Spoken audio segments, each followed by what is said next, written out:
Hey everyone, we're back today with another video on how to get into sports card collecting and just tips and information on what it what it's like right now and everything. So we'll get started first on what are sports cards? Well, sports cards you might see online as something similar to the likes of this. It's a card that there's a lot of companies that sell player related cards, such as, for example, in this one, LaMelo Ball. And I've seen it in a lot of sports like soccer, football, baseball. And what it is, it's basically sports memorabilia of some sort. Older cards are worth more, of course. There's a lot of brands.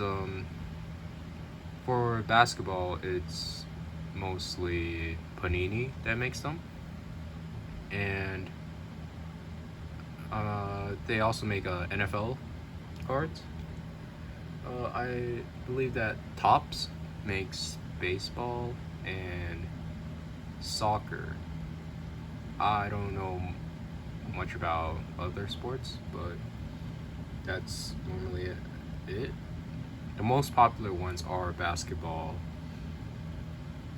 NFL, some, and those two are the most popular ones right now. And the current state is there's recently been a huge increase in interest in sports card collecting, and that's why all of the prices have gone up crazy, and why things are being sold out in seconds.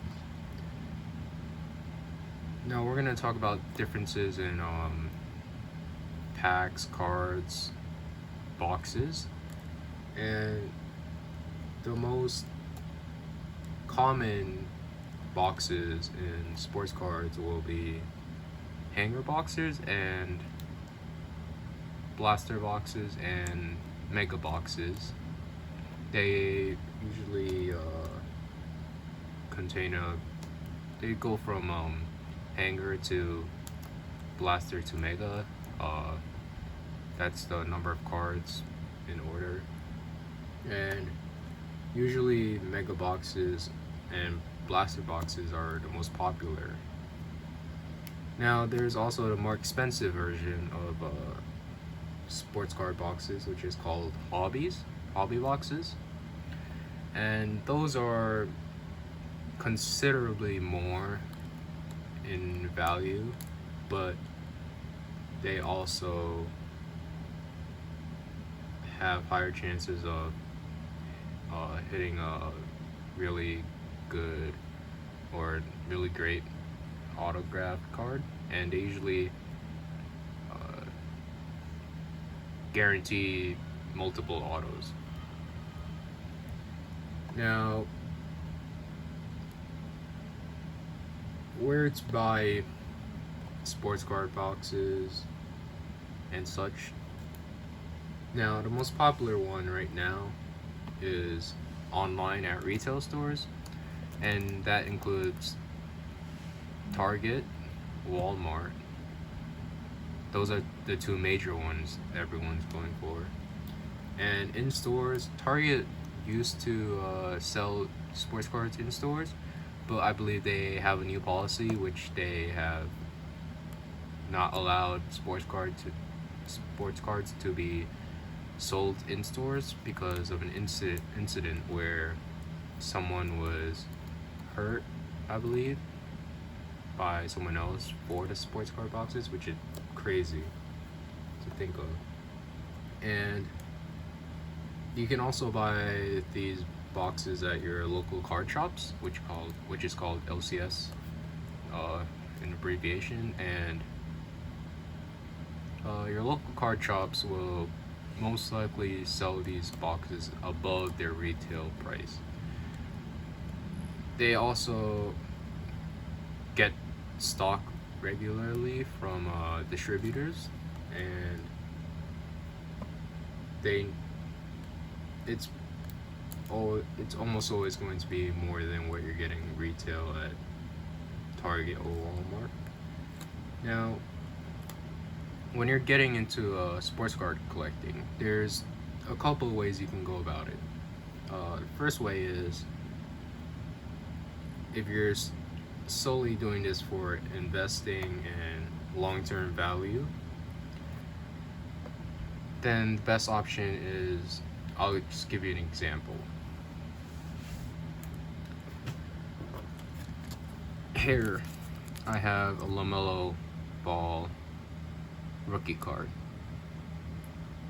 Rookie cards are the most sought after of a player because they are essentially one of a kind, and their rookie card, it just holds much more value than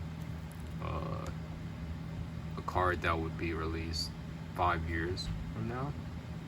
But it's different for what type of card it is, if it's numbered, if it's autographed, if it's a patch card. So usually when you're investing, you choose a player that you believe will be great in future, but you don't want to start too early. That's how all the early investors who invested in let's say it was number one, let's say Lonzo Ball, for example. Lonzo Ball was the second overall pick. His cards went crazy high after he got drafted, but it very soon it plummeted because of his performance. Now, take for example someone like Luka, who from his rookie year to now has been great and exceeded expectations. His rookie cards will always be going up if he continues to get better and better. Now, that's the problem. Not a lot of people before Luka started playing in the NBA believed that he was going to be as good as he is right now. Once he got going, this card right here, PSA 9, about 300 range, and his Silver Prism is, I believe it's thousands, which is crazy. And that's why you need to find players that you believe will be great. They don't need to be a first or second or third pick or top 10 at all. If you believe someone is great, then you should probably invest. But you also need some kind of evidence to support why you think he will be great. And there's also, and if you don't care about the value of your cards, you could go start a player collection. Now, a player collection would be your favorite players' sports cards. Take for example,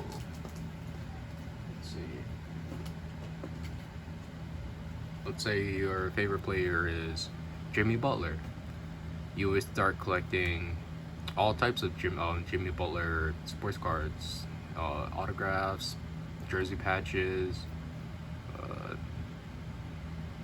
numbered cards, and it's a pretty cheap, or depending on the player you want, pretty cheap way to get into sports card collecting, and you don't need to worry about how much the cards cost if your player is not very popular. Now, if you're one of those people who, well, a lot of people do it now, but if you're a flipper and if you're a sports card box flipper, which means you buy boxes at retail, sell them for 2, 3, 4 times above their retail price, then here's some advice to start. Right now, the sports card market is in a slight downtrend. It peaked recently. Now it's the recent boxes, it's actually a good investment, because if you look at the draft picks, Anthony Edwards and LaMelo Ball were, of course, the top 2 of the class. There's Tyrese Halliburton, who looks very good, and James Wiseman was injured, and he was very promising. Next year, if you look at the Warriors, his role is very important to how they will do in the playoffs and regular season. So right now, the sports card boxes of 2020 to 2021 aren't worth that much relative to, let's say, here, of course I opened this already, it's just random cards that I don't need in here, but let's say this one, I bought this a couple years ago, not knowing what I was getting into. This was before Luka became what he is now, before DeAndre Ayton became what he is now, and this was, I believe it was 100 or 200, I remember. I bought it at a local card shop, and now it's worth about 2,000, which is absolutely insane. And these are not the Prism. Usually Prism is the gold standard of and the most popular and most common you see people trading or people starting collections with. These are Donruss, which is a tier below Prism in terms of value. So you could just imagine how much a box like this, which is Prism, is worth. And the reason why these boxes are so expensive is because people are reselling them based on how the rookies from this draft class are doing. Luka Doncic is, of course, the face of this draft class. There's DeAndre Ayton. Just crazy to think about. Because this draft class was extremely strong. My head's going blank. I can't. I don't even remember who was in Marvin Bagley. So, yeah, compared to, let's say, this year's draft class for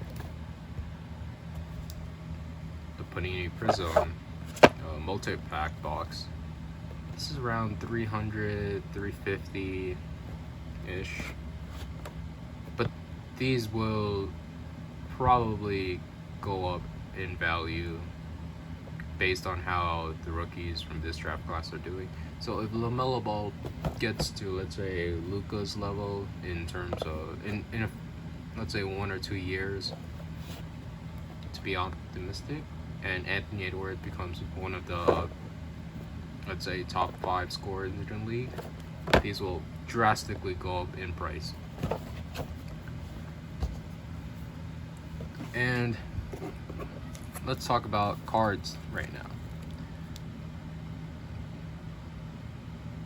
The cards like LaMelo will, well, let's not do that example, but let's say Luka.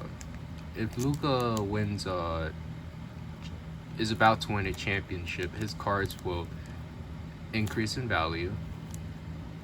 But once the off season hits, like right now, all cards are below what they would sell for in the regular season. And if you're looking to just make a quick profit, you could buy a low value card like, let's say, who do we think? Let's say, what's a low value? Like a Tyler Hero rookie card. Now, Tyler Hero has a streak of high scoring games, 30 points, 40 points. His cards will slightly go up in value, and you can sell them for a quick profit. And that's usually what people do. They sell in the regular season and playoffs. Playoffs are the most important because that's when a player is about to win a championship. You should always buy in off season, but I know sometimes people can't do that. And I believe the best way to go about this is investing long term, choosing a player that you believe is going to be great, a player that's underrated, not really looked at. Like, if you look at Giannis, people did not keep his rookie cards, and now they're worth, now that he's won a championship, it's worth quite a lot of money. So it's just going about figuring out a way to choose your best options. A comparison would be like, you're basically scouting for talent, but you don't want to pick the ones that are the big names because they've already exceeded what their price value will be. And usually, if you're going for investing long term, you might want to pick a player that's not retired for a while, because if you pick someone that has been retired for a couple years or even more, their value is already set. And when, let's say, for example, someone that's not a big name and has retired is, let's say, Hakeem Olajuwon. We all know how great he is. He's, in my opinion, top 5 to top 3 centers of all time. And we think his value's already set. He can't do any more. And the younger generation doesn't know about what he was able to accomplish. These new collectors, they only focus on the big names like Anthony Edwards, Luka, LaMelo, and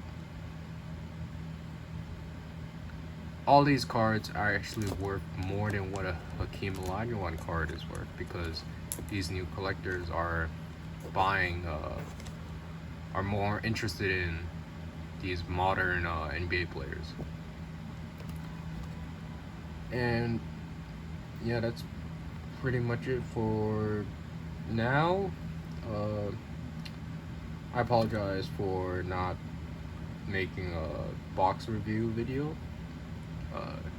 I've ordered a couple sports card boxes. I ordered one baseball hobby box and one well, not one, but I ordered I'm planning to order a couple basketball boxes, I believe next Tuesday. Oh yeah, and Target restocks Tuesday, Wednesdays. Walmart Wednesdays. Today's Wednesday. Walmart did not restock. So next week I'm planning to order on Target and Walmart if they do have stock. Uh, I'll make a future video on just how to get these sports card boxes, especially when they're sold out in a few seconds online or you can't find them in stores. So just stay tuned for that, and like and subscribe if you like the video. You don't need to. It's just, to fill my my ego. So yeah, stay tuned, and I'll catch you later.